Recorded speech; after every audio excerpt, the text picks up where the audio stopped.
Hello, awesome folks. I hope you're having an amazing day today. Today we're taking a look at Lost Destiny, the third book in the Blood of Kerensky trilogy by Michael A. Stackpole. It's in the BattleTech series. It was originally published for FASA, the company that makes BattleTech, and then it was republished by Rock a few years later. And so I've gone, my personal copy I own by the Rock Books company. And that sort of a thing. I've been going back and rereading a lot of the BattleTech stuff. I've been reading for this channel, which I've only read one time. I started reading this in 10th grade, a year after I started playing the BattleTech War Game with the first 3 books, which I've already gone for you and reviewed for you again.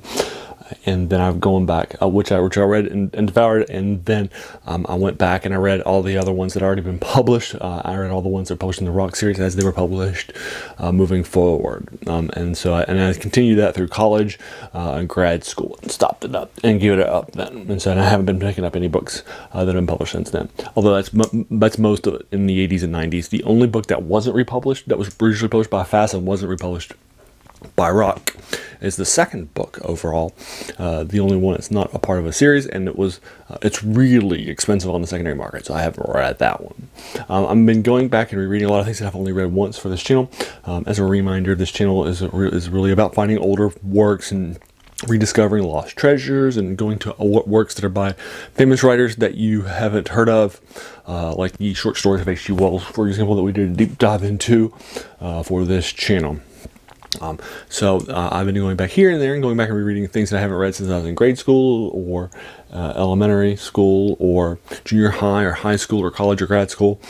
And so I've read that, and now coming back to it as somebody who's now 45 with decades of perspective and what do I think now for this channel.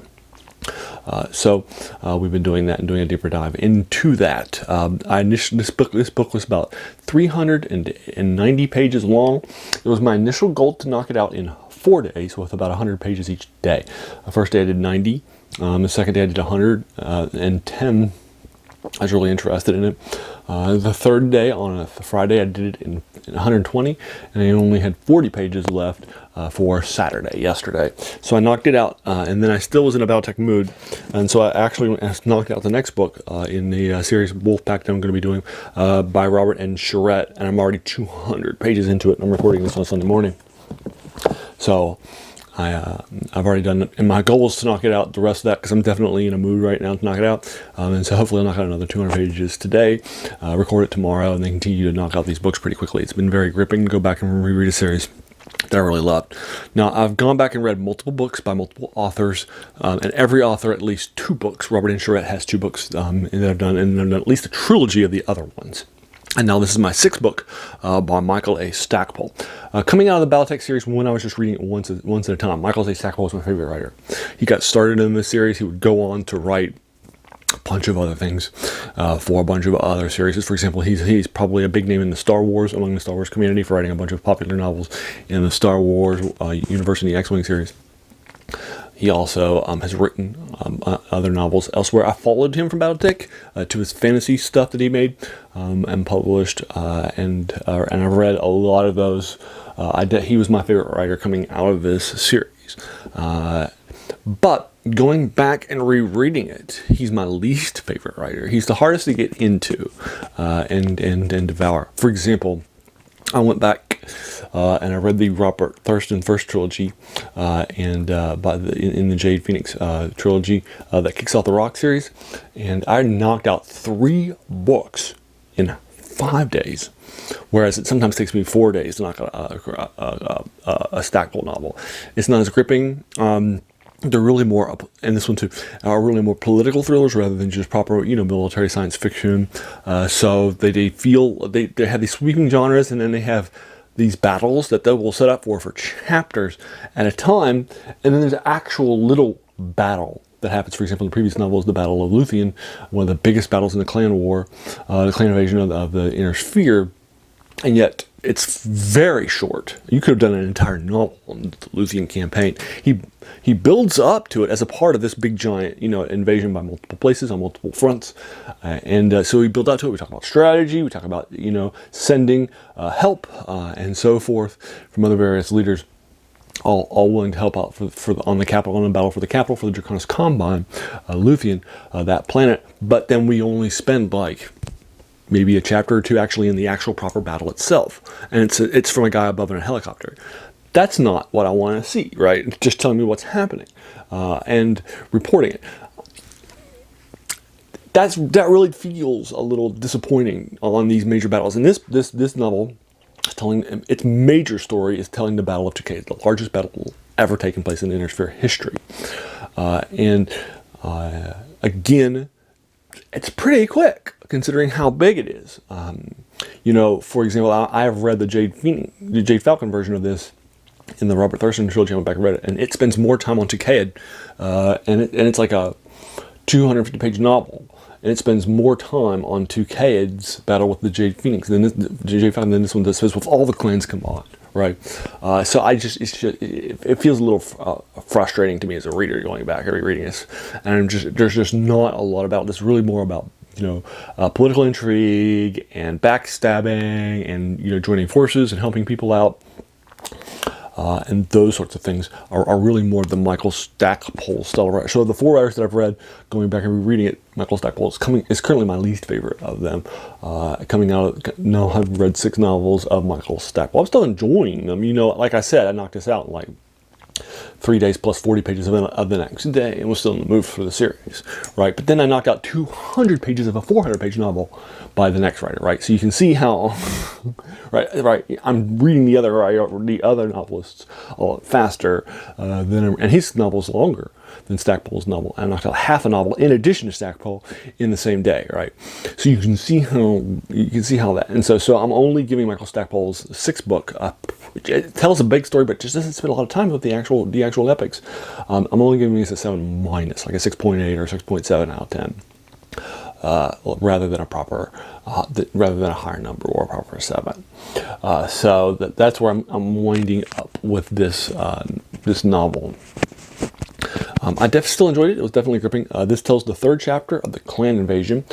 So to get you caught up with some of the things that's been happening, this is the 31st century. And in the 31st century, 1,000 years in the future, we have never met alien life, but we have advanced into thousands of systems. We had thousands of colonies in these systems, in these star systems. And the central area is called the Inner Sphere. That's central and well controlled and run by various states that have a lot of power and a lot of investment in infrastructure. There's an outside area called the Periphery, where bad guys, handout, and bandits and pirates and so forth rule. And beyond the Periphery are the clans. And the clans are invading in this trilogy. They have begun to invade. With this trilogy. We have taken all of our issues with each other with us into the stars. We're not this advanced species like we are in the Federation, for example. We are still our best selves and our worst selves.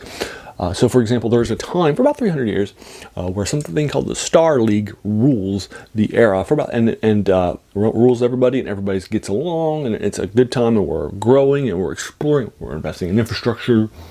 Right, we're at the highest levels of our technology. Then in the mid-28th century, there is a Maersk coup and a pushback against that, against the lunar rulers. And one of the rulers of that is General Kerensky, who was the general of the Star League Armed Forces.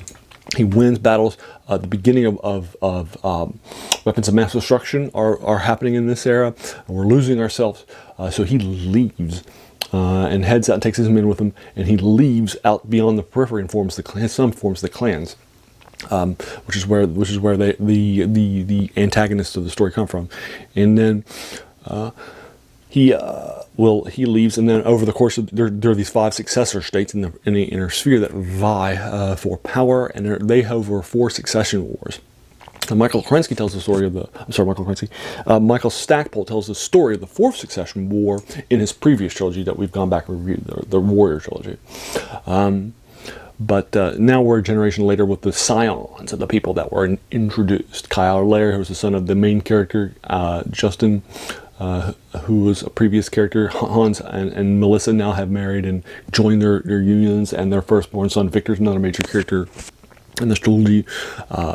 Another major character is the son of the Draconis Combine, Hiro Kurita, son of Theodore Kurita, who's the son of Takashi Kurita, one of the the coordinator of the Draconis Combine. We also were introduced to Sun Tzu Liao, the major scion of the Capellan Confederation, and so forth. And so a lot of these sorts of things happen, and there have been 4 succession wars. The first 2 were really bad on weapons of mass destruction. The last 2 are a little less so on that usage, as they solved the mass destruction that was happening, and the mass hit issues of things like aerospace assets, and capital projects and factories that make BattleTechs, and that technologies for that's gone. And so there's been sort of this dark age of humanity that we've just started to get out of in the last 20-30 years, and all of a sudden the clients are amazing. So that is the key thing that's happening. And so you are growing and developing against the clans. And now another major one of the point of view characters in this trilogy is Phelan Kell, who is the son of Morgan Kell, the leader of the Kellhounds, who's also a major character in the first 3 books by Michael Stackpole in the Warrior series. And then he'll be captured by the clans and become a bondsman. And so another key event in this series is his trials for him seeking what is called a blood name.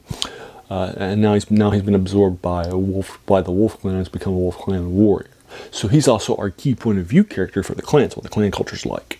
We'll find out a lot more of that with the first 3 books of the Jade Phoenix trilogy that are the first 3 books that are published by Rock, which are also published around the same time. And they do a deep dive into clan culture, specifically the Jade Falcon clan, one of the major antagonists of the Inner Spheres invasion. So we'll do a deeper dive into what that looks like with Robert Thurston's trilogy. So I'm going to give you a 7- out of 10.